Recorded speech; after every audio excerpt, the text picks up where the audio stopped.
कोपरीतील दत्तनगर भागातील रहिवाशांनी क्लस्टरला विरोध केला असतानाही शुक्रवारी अचानक एका इमारतीवर हातोडा चालून ही इमारत पाडण्यात आली आहे। या इमारतीचा पुनर्विकास प्रक्रियेअंतर्गत विल्हेवाट लावली जात असल्याचा दावा ठेकेदारांना केला असला तरी रहिवाशांच्या विरोधामुळे क्लस्टरची संकल्पना बासण्यात गेली आहे। याचिकादार रहिवाशांची परवानगी नसताना पालिकेने कामं सुरू करण्याचं नातं सांगत ठेकेदार काम करतो, त्यामुळे क्लस्टरला विरोध असूनही महापालिका अशा प्रकारे रहिवाशांची परवानगी न घेता काम करत असल्याचा आरोप ठाण्यातील रहिवाशांनी केलाय। 2022 रोजी तत्कालीन मुख्यमंत्री एकनाथ शिंदे यांच्या उपस्थितीत इमारतीच्या पुनर्विकासाचं भूमिपूजन सोहळा झाला होता। मात्र कोपरीतील रहिवाशांचा मोठा वर्ग या संकल्पनेला विरोध करत आहे। तसंच रहिवाशांच्या विनंतीनुसार ठाणे न्यायालयाने या प्रकल्पाला स्थगिती दिली होती। आता अचानक एका इमारतीवर हातोडा चालवल्यानं रहिवाशांमध्ये प्रचंड संताप व्यक्त केला जात आहे। टीएमसी में हमने 120 सभी मेंबर्स का लेटर भी दे चुके हैं, लेकिन ये लोग हमें ज़बरदस्ती डेवलपर और मैनेजमेंट कमेटी ज़बरदस्ती क्लस्टर में डालने के लिए हमें फोर्स कर रहे हैं। और मैनेजमेंट कमेटी के सेक्रेटरी ने कल भी इधर बोला है कि मैं लेटर लिखता हूँ टीएमसी को, और उसको अभी मालूम पड़ा टीएमसी ऑफिसर बोल रहा है कि आपके ऑफिस में डिमोलिशिंग लेटर 2 दिन पहले दिया गया है, लेकिन मैनेजमेंट कमेटी ने हमें इन्फॉर्म नहीं किया है उसके बारे में। और हम आपको ये सब बोल रहे हैं, हम क्लस्टर में कोई भी नहीं जाना चाहता है। हमें बहुत ही इन्होंने पैनिक करके रखा है, हमारे ऊपर बहुत सारे झूठे केसेस भी करते हैं और रोज़ हैरासमेंट करते हैं। कुछ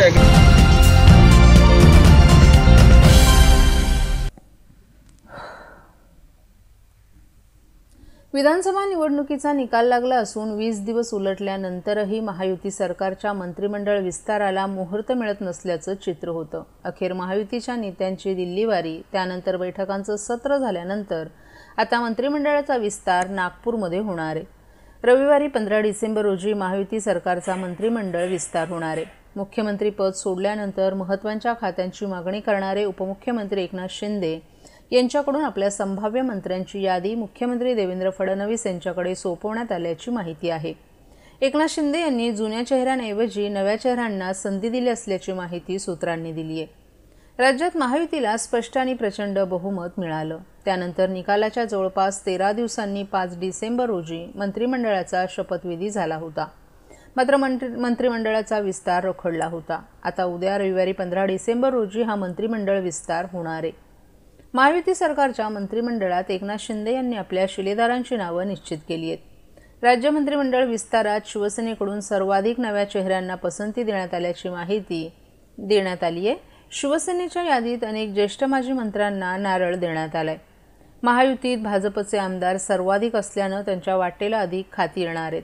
भाजपनं मंत्रिपदासाठी आपला फॉर्म्युला ठरवलाय। अनेक ज्येष्ठ नेत्यांना मंत्रिमंडळातून कमी केलं जाणार आहे, त्यांच्यावर पक्ष संघटनेची जबाबदारी टाकण्यात येणार आहे। प्रादेशिक जातीय समीकरण जुळवताना पक्षवाढीसाठी थेट फायदा करणाऱ्या आमदारांनाच मंत्रिमंडळात स्थान देण्यात येणार असल्याची माहिती सूत्रांनी दिली आहे।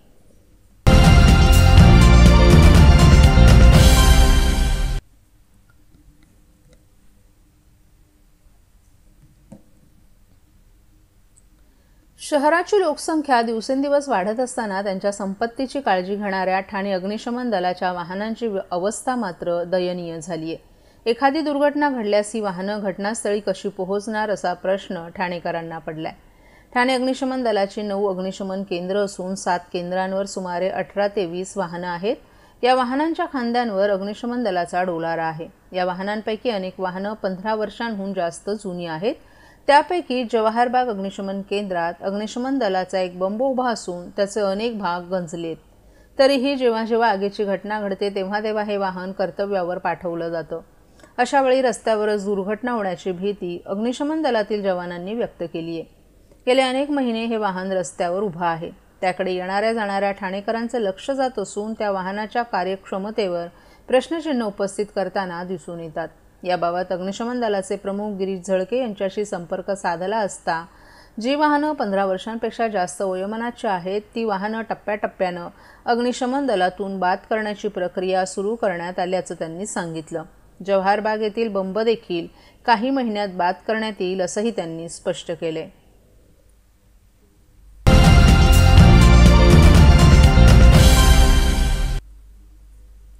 आज दत्त जयंतीनिमित्त ठाणे शहर आणि जिल्ह्यातील सर्व दत्त मंदिरांमध्ये भक्तिभावानं पूजा आणि नामस्मरणांचा माहोल पाहायला मिळाला. दिगंबरा दिगंबरा श्रीपाद वल्लभ दिगंबरा या जयघोषाने मंदिर परिसर दुमदुमून गेलं होतं.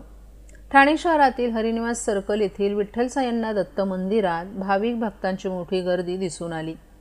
आज पहाटेपासूनच दर्शनासाठी भाविकांनी लांबच लांब रांगा लावल्या होत्या. मंदिराचा परिसर फुलांच्या आरासांनी सजवण्यात आला होता, तर रांगोळ्यांनी वातावरण अधिकच मंगलमय झालं होतं. दत्त मंदिरात आज सकाळी अभिषेक आणि पूजा विधीनं उत्सवाला सुरुवात झाली.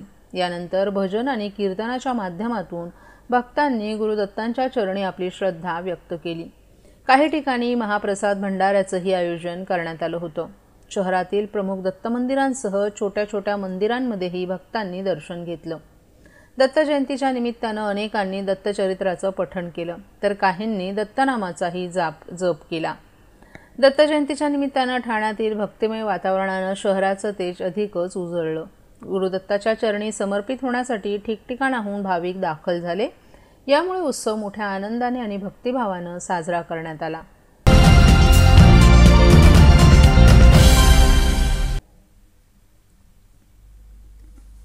मुंबई लोकलच्या मार्गावर उद्या 15 डिसेंबर रोजी मेगा ब्लॉक असणार आहे.